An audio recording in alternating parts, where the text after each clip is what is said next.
This video shows how to install Yanhua D70F3426-C thumb screw fastened interface board.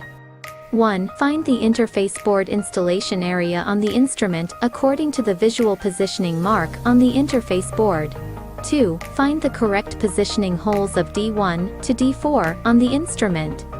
3. Align the interface board with the screw fastener holes and D3-D4 positioning points.